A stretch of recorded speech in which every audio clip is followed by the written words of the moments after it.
আজ থেকে বহু বছর আগে, ৮০ দশকের শেষের দিকে সম্ভবত বা ৯০-এর দশকের শুরুতে, ভগবান এমন একটি কথা সোজাসুজি বলেছিলেন। হ্যাঁ, এই কথাটা হয়তো অনেকে নানানভাবে বলেছিলেন, কিন্তু ভগবানের কথাটা এমন ছিল যেটা সরাসরি এসে বুকে ধাক্কা মারে, এবং সেই কথাটা শুনলে এখনো আমার লোম খুব শিহরিত হয়ে ওঠে।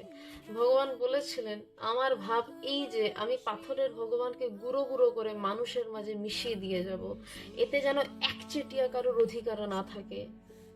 ভগবান কালী পুজো করেন, ভগবান নিজের হাতে মাকে প্রণাম করে মাকে জাগ্রত করেন।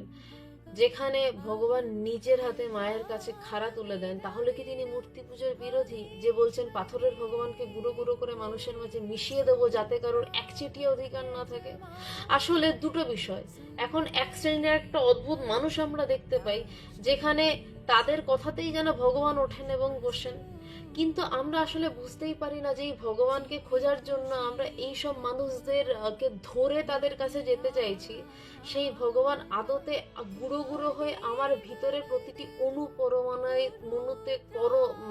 পরমাণুতে মিশে রয়েছে।